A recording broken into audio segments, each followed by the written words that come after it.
Bueno, el tema de hoy, las complicaciones quirúrgicas, es un tema que se debe ver siempre debido a que toda cirugía pues va a tener algún tipo de complicación, ¿sí? Es por eso que en el cuidado preoperatorio hay que tener mucho cuidado para evitar eso. Entonces, si bien es cierto pues que pueden haber complicaciones a pesar de los mejores esfuerzos del cirujano, se debe hacer hincapié en garantizar las medidas preoperatorias y posoperatorias que se implementan continuamente con la finalidad de minimizar las tasas de complicación. Una complicación quirúrgica es cualquier desviación del curso normal de la recuperación de la cirugía, ¿sí? Entonces, cualquier proceso que ocurra fuera del curso normal de la recuperación, pues se considera como una complicación. Se pueden clasificar en generales como eventos relacionados simplemente con el hecho de haberse sometido a una cirugía o específicos relacionados con ciertos procedimientos. Eh, por ejemplo, una cirugía bariátrica tiene alto riesgo de alguna fuga a nivel de la sutura mecánica. Saben que el hecho que sea mecánica no es 100% segura también.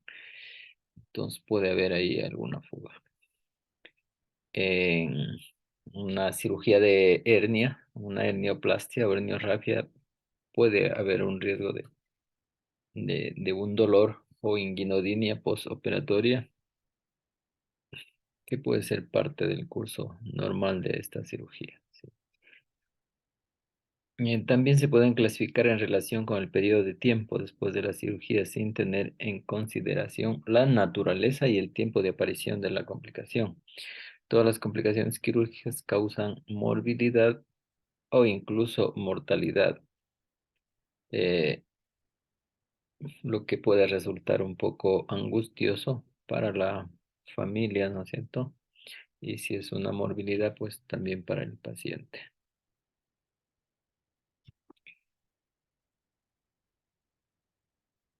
En cuanto a la atención perioperatoria, pues es muy importante tener en cuenta esto, debido a que el mayor cuidado en el preoperatorio, pues va a disminuir la frecuencia y la gravedad de las complicaciones. Es por ello que se considera en el prequirúrgico revisar las mejores opciones quirúrgicas. Por ejemplo, si un paciente está con una colicistitis crónica, una vesícula esclerotrófica corroborada ya por ecotomografía, se puede considerar una cirugía abierta, ¿sí? O a su vez indicar que se va a empezar con una cirugía laparoscópica que luego se pueda convertir. Eh, Hay que considerar el tipo de anestesia, también es importante. En cirugías bajo el ombligo, pues se considera la anestesia conductiva o raquidia. En, en cirugías, pues ya sobre el ombligo, hay que considerar un tipo de anestesia combinada o a su vez general, ¿cierto? Anestesia general. El transquirúrgico siempre hay que vigilar las funciones vitales, disminuir el tiempo quirúrgico en lo menor tiempo posible, eh, la exposición a los anestésicos, sí, debido a que son hepatotóxicos, ¿no? Y por lo tanto, pues, mientras menor tiempo esté el paciente en el quirófano, mucho mejor. También es importante la antibiótico terapia, siempre utilizar, siempre y cuando esté indicada.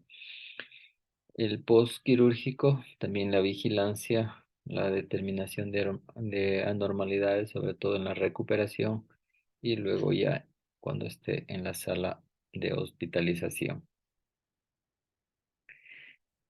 También se puede hablar de riesgo quirúrgico, que se define como la suma de complicaciones orgánicas y las interacciones que determinan el resultado de una intervención. Las técnicas para establecer el riesgo quirúrgico: tenemos que identificar al paciente con riesgo, definir los sistemas que puedan estar en peligro, protección contra las complicaciones y mejorar el pronóstico. Entonces, un paciente debe ir al quirófano pues en las mejores condiciones posibles cuando se trata de una cirugía electiva, ¿sí? No podemos ingresar al paciente o planificar una cirugía si el paciente está con una infección de vías respiratorias, con una infección de vías urinarias o tenga algún tipo de dermatitis en el sitio donde va a ser la incisión. Si es una cirugía de emergencia, pues es otro tema. Ya ahí sí se debe operar porque puede complicarse, ¿sí? Los sistemas orgánicos que determinan el pronóstico son el riesgo cardíaco en cirugía no cardíaca, riesgo pulmonar, riesgo renal, riesgo hepático y riesgo hemostático, siempre hay que tomar en cuenta eso. Dentro de las complicaciones, pues tenemos las más comunes, las complicaciones de la herida, que van a ir desde la separación, la aponeurosis, la dehiscencia de una herida, hasta la evisceración. Con la evisceración, que no es otra cosa que ya la salida de las vísceras a través de la herida, ¿sí? En el caso de una cirugía abdominal, pues de las vísceras abdominales. La frecuencia con la que se pueden presentar estas va desde el 0,5 al 3% en operaciones abdominales. Dentro de las causas más comunes están relacionadas con la técnica quirúrgica. Inadecuada puede ser también la presencia o cuando uno utiliza alguna sutura que no está en buen estado. Hay suturas que nos han tocado que parece que la exposición al sol también las destruye, incluso están dentro de la fecha, pero se rompen con facilidad, ¿sí? Entonces, esto no podemos utilizar si no vamos a tener un evento de estos. La edad avanzada, obviamente, son pacientes inmunodeprimidos, a veces tosedores crónicos, prostáticos, estreñidos, por lo tanto puede también aumentar la presión intraabdominal y aumentar el riesgo de dehiscencia de una herida hasta poder llegar a la evisceración. Eh, Interacción con medicamentos, complicaciones de la herida, deficiencias de las vitaminas. Complicaciones de la herida como alguna infección. Recuerden, si un paciente está con peritonitis y cerramos con un hilo absorbible, pues este se va a degradar con mayor facilidad y vamos a tener un riesgo de dehiscencia de la sutura. Las manifestaciones clínicas, puede haber presencia de líquido color salmón o cero sanguinolento a nivel de la herida en el cuarto o quinto día postoperatorio. Eh, hay a veces que ya se va la sutura y solo el paciente está con la sutura de la piel, ¿sí? Entonces a veces al 10.º día incluso uno va a retirar los puntos de la piel y ya se ve que está y una dehiscencia, ¿sí? Entonces ahí es mejor dejar ahí y prepararlo para llevarlo al quirófano al paciente. En caso que haya evisceración, esto les puede ocurrir a ustedes, puede llegar un paciente a la emergencia luego que se ha dado el alta, o incluso en hospitalización, pues deben cubrir las asas con compresas empapadas de solución salina y comunicar enseguida, ¿sí? Ya está indicado ahí colocar antibióticos debido a la exposición de las vísceras intraabdominales con el exterior. Los hematomas también son relativamente frecuentes. Esto puede deberse a una hemostasia inadecuada. O hay a veces que el paciente también eh, transanestésicamente se lo maneja con unas presiones demasiado bajas, que luego al despertarse pues, obviamente sube la presión y a veces comienza a sangrar. Entonces puede ir desde un hematoma de la herida, ¿no es cierto? O también puede deberse por alguna coagulopatía del paciente. o a su vez la hemostasia inadecuada, como ya hemos dicho. Clínicamente va a haber edema, dolor bajo la incisión y va a haber el drenaje ya de sangre oscura. El tratamiento se debe realizar una evacuación con técnica estéril. Si la sangre está líquida, se la puede aspirar con una jeringuilla de un calibre grueso, tipo 18-16 G. En caso que ya esté coagulado el hematoma, ya pasan algunos días, ya se coagula, ahí sí pues está aconsejado realizar la apertura de la herida y la evacuación del hematoma, y si es que sigue sangrando, pues realizar una hemostasia adecuada con electrocauterio. Prevención, corrección de anomalías de la coagulación, suspensión de anticoagulantes en pacientes que estén tomando. El seroma es la acumulación de suero más linfa por destrucción de los conductos linfáticos subcutáneos. Por lo general se ha notado que esto se puede dar por el uso excesivo del electrocauterio en heridas subcutáneas amplias y que queden con alguna cavidad, ¿sí? Entonces ahí se puede acumular en este espacio y dar origen al seroma. Puede presentar malestar, edema, salvo el caso que ya no nos demos cuenta y pase unos 4 o 5 días, puede infectarse esto y puede haber calor, dolor y rubor, ¿sí? En caso contrario, no va a haber esto. Puede realizarse la aspiración con técnica estéril. En caso de seromas crónicos, se debe utilizar una succión cerrada. O algo casero, algo que se puede realizar ahí es un jeringovac.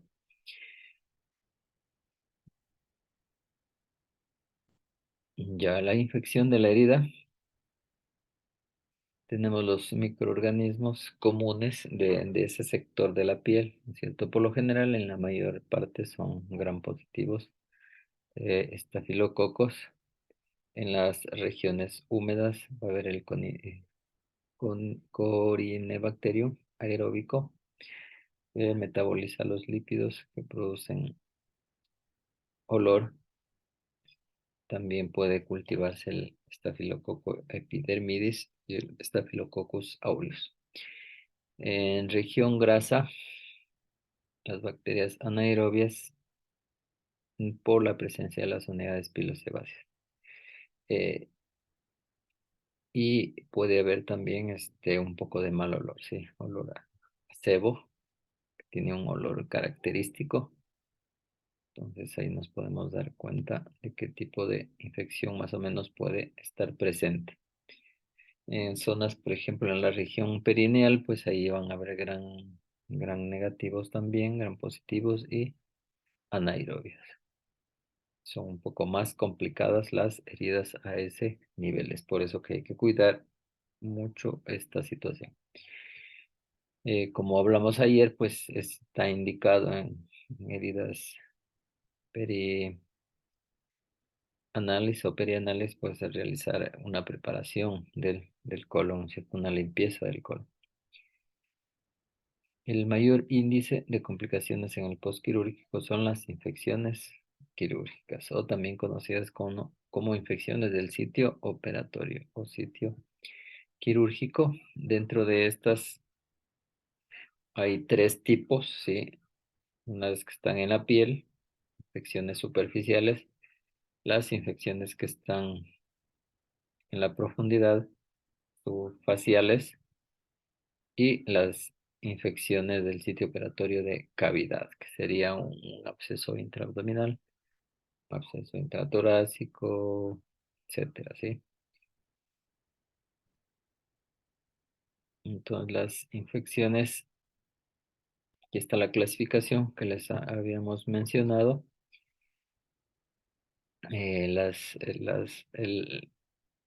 tenemos los porcentajes de infección de acuerdo al tipo de herida. Si se trata de una herida limpia, puede presentar en el 1 al 5%, puede infectarse. Entonces, si se trata de una herida limpia contaminada, puede presentar infección del 5 al 10%. Entonces, en las limpias contaminadas ya está indicado administrar antibiótico profilaxis, ¿sí? Se considera limpia contaminada cuando no hay inflamación, es una herida traumática y cuando se opera en vísceras huecas, sí, preparadas previamente. Por ejemplo, una colectomía electiva, una colestectomía, una apendicectomía, grado 1, grado 2,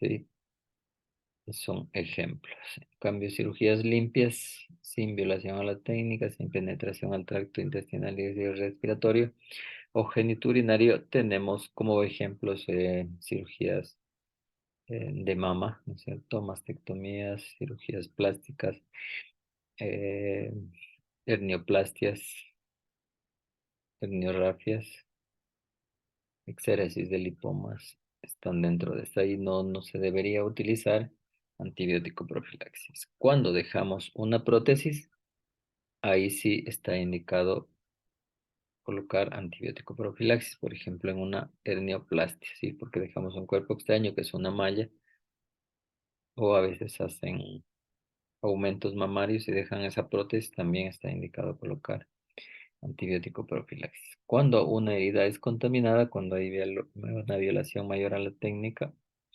aséptica, hay escape de contenido intestinal. Esto puede darse en cirugías de emergencia, una herida traumática fresca, por ejemplo, en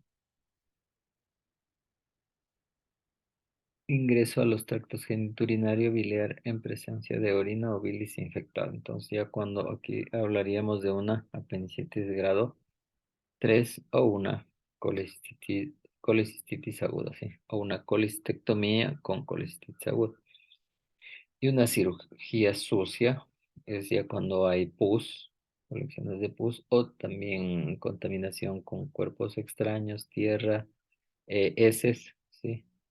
Entonces, por ejemplo, una perforación colónica por arma de fuego, arma blanca, ¿sí? Donde está contaminada la cavidad con heces, sería una herida asociada a una peritonitis generalizada también, o todas heridas traumáticas donde haya cuerpos extraños, por ejemplo, en heridas por empalamiento, puede también. Entonces aquí el 40% tienen riesgo de infectarse, así las sucias y las contaminadas son 20%. Eso también es importante. Dentro de los factores que intervienen para la aparición de la infección de la herida, puede ser factores del germen, factores del enfermo, factores inherentes a la intervención quirúrgica, a la técnica quirúrgica o a la hospitalización. Factores del germen, por ejemplo, cuando hay alguna contaminación, por ejemplo, altamente virulentos como la Escherichia coli, la salmonela o en infecciones intrahospitalarias. Eh, También otros factores, pues que haya una contaminación con esta carga bacteriana de 10 a la elevado a la 5, sí, a nivel de la herida. Factores por parte del enfermo, pues obviamente pacientes con añosos, sí, pacientes inmunodeprimidos con tratamientos inmunodepresores como artritis, lupus, pacientes sometidos a quimioterapia, etcétera. Infección distante, esto puede provocar una autocontaminación, es decir, si un paciente ya está con una infección en otro sitio, pues puede contaminarse también la herida. Los factores por parte del enfermo, tenemos el estado nutricional, la obesidad, desnutrición, traumatismos distantes u otros traumas concomitantes, enfermedades concomitantes también como diabetes, alcoholismo, anemia, cirrosis, uremia, neoplasias y lo que ya dijimos también que estén sometidos a tratamiento con quimioterapia o radioterapia, que son tratamientos inmunodepresores. Los factores inherentes a la intervención quirúrgica, entonces por lo general Por eso es lo que siempre se aconseja, pues, realizar toda intervención en el menor tiempo posible, ¿sí? En cirugías, menos de 30 minutos tiene un riesgo de infección del 3,6%, pero si una cirugía dura más de 6 horas, tiene un riesgo de infección de 18%, ¿sí? Entonces aumenta notablemente. Si se trata de una cirugía urgente, ¿cierto? También aumenta, por lo general en las electivas el 6,7% tiene riesgo de infección, en cambio una cirugía emergente aumenta el doble, ¿sí? Al 12%. Los factores inherentes a la técnica quirúrgica tenemos eh, el cirujano, ¿cierto? A veces que también puede provocar alguna contaminación, ¿no es cierto? Se rompen los guantes o se coge una parte que no está estéril o al colocar los campos a veces uno se puede contaminar, entonces ahí es aconsejable cambiarse los guantes inmediatamente. La asepsia y antisepsia también debe ser rigurosa, de acuerdo al tipo de cirugía, drenaje de espacios muertos, una correcta hemostasia, no dejar órganos isquémicos, no dejar tejido necrótico. Y también se ha demostrado que cuando el paciente recibe transfusiones, pues hay un riesgo de infección también del sitio operatorio. Entonces, ¿qué es lo que se aconseja? Pues para disminuir el número de la flora temporal y la flora residente. A ver, ¿qué opina sobre la flora residente? Dice, en las manos del cirujano. ¿Cuál sería? ¿De qué estaríamos hablando ahí? Que pueden perdurar a correcto lavado quirúrgico. Aparte de eso, la esterilidad completa en un quirófano no existe el concepto como tal. Lo que sí existe es la máxima reducción de colonización bacteriana, pero incluso después de un lavado o incluso de usar equipo estéril, existen ciertas bacterias que resisten cualquiera de los procesos de esterilización. Entonces a eso se le debería decir, se le denomina flora residente. Mm. Gabriela, ¿y usted qué opina sobre la flora temporal? ¿A qué se refiere? Que pues sí de ser una también transitoria. Los que no se, pues, son aquellos que no se encuentran comúnmente en la piel, que no son habituales. Ya, bueno, la flora residente, pues es la flora normal que tenemos en todo el cuerpo, ¿sí? En este caso serían las manos del cirujano. Es la flora residente, la flora que está normalmente en el cuerpo. Y la temporal es, pues, cuando damos la mano, estamos en contacto con pacientes, con otras personas y va circulando, se va transportando de una mano a otra. Ese sería la temporal. Entonces, ¿cómo los podemos evitar? ¿Cómo los podemos destruir a estos o disminuir estos? Con agentes, ¿no es cierto?, bacteriostáticos o bactericidas, como el gluconato de clorhexidina, que es el más utilizado, es el que estamos utilizando actualmente para las manos. Y también es importante la piel del paciente, ¿no es cierto? Podemos realizarla con alcohol o con agentes iodóforos, ¿sí? Con alcohol, perdón, con yodo jabonoso o yodo solución o alcohol yodado también. Y esos son los más utilizados en la actualidad. Agentes útiles, lavado en inmersión, 1 minuto. Desventajas, efecto de secado, volatilidad e inflamable. Esto hay que tener cuidado, que se seque, sí, antes de utilizar el electro. La clorhexidina tiene actividad inicial, residual y baja toxicidad. Da una limpieza suficiente y una reducción inmediata de los microorganismos, por lo que es muy, muy bueno. El lavado de manos, este sí tienen que poner especial atención si ustedes ahí. Por lo general mínimo son 3 minutos, ¿sí? De 3 a 5 minutos se considera normal el lavado quirúrgico de manos, ¿sí? Es diferente al lavado de manos que se realiza fuera del quirófano, ¿sí?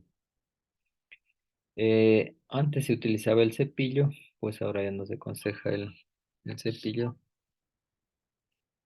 debido a que provoca exfoliación y pueden, en en cirugías muy largas puede haber mayor proliferación bacteriana.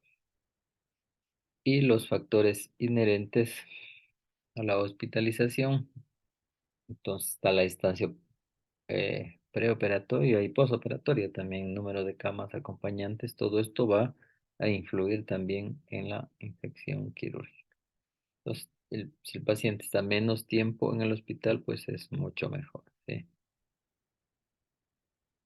Factores importantes para prevenir las infecciones quirúrgicas. Tenemos una buena preparación preoperatoria. Por lo general se aconseja bañarse el paciente previo a la cirugía con un jabón antibacterial.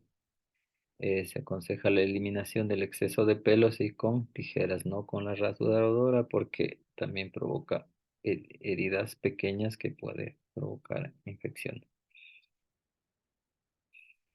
Ya, y la preparación de la piel.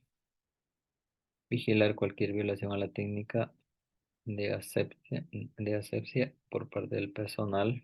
Ya esto es en quirófano. Administrar antibiótico profilaxis.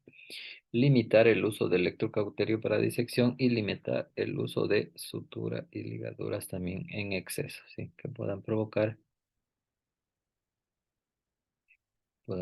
isquemia. Factores importantes para prevenir las infecciones. Se aconseja utilizar monofilamentos. Realizar drenajes cerrados también, es posible, es mejor que drenajes abiertos. El lavado de la herida bajo presión, cierre cuidadoso de la piel, incrementar el oxígeno inspiratorio postoperatorio, drenar los aromas antes que estos se infecten. La profilaxis antibiótica, pues el objetivo es lograr y mantener los niveles inhibitorios del antibiótico a nivel de los tejidos y el plasma en el momento de la incisión y durante toda la cirugía.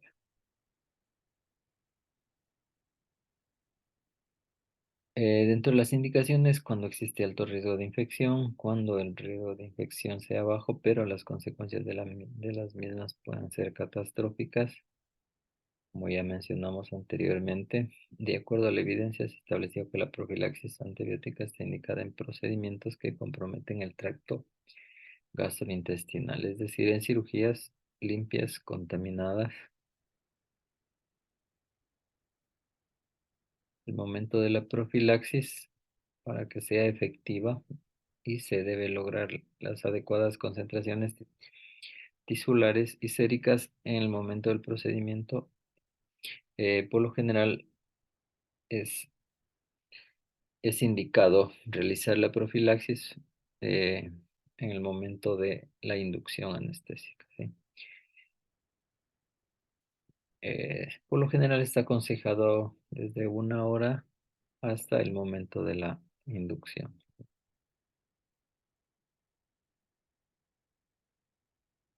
En la conducta clásica de administrar el antibiótico en la habitación o antes de que el paciente sea llevado a la sala de cirugía no garantiza la obtención de una adecuada concentración en el momento de la incisión o durante la totalidad del procedimiento.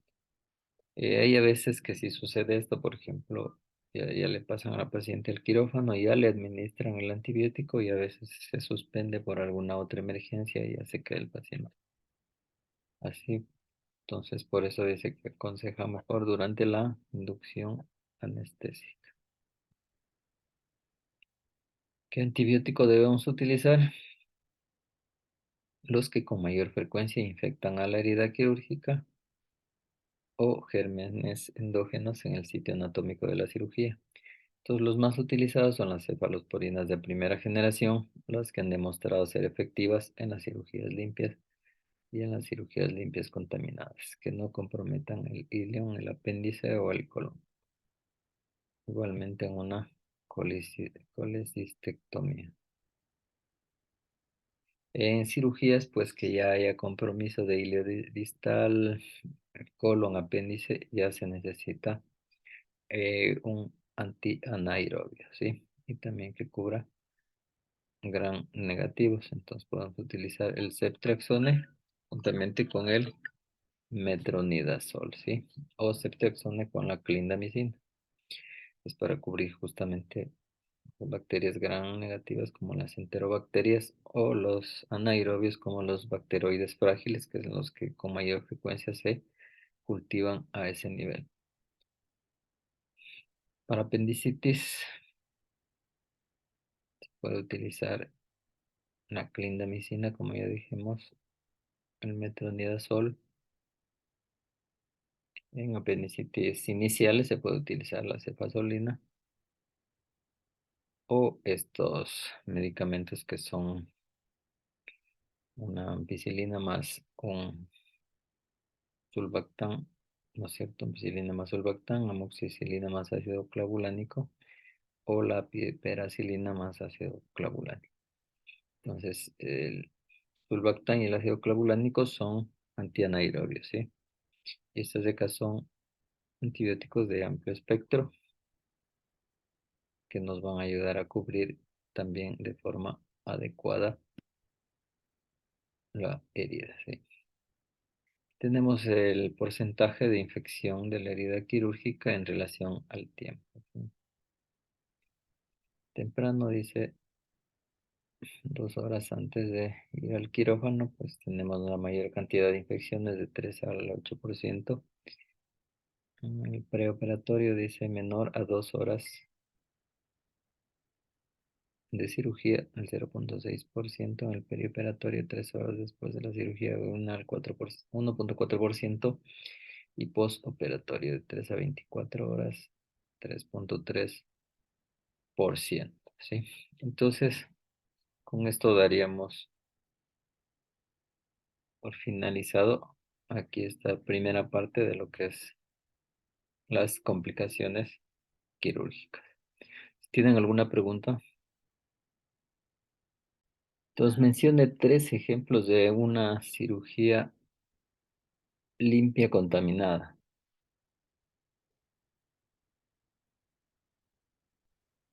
Las una apendicectomía, urinarias, como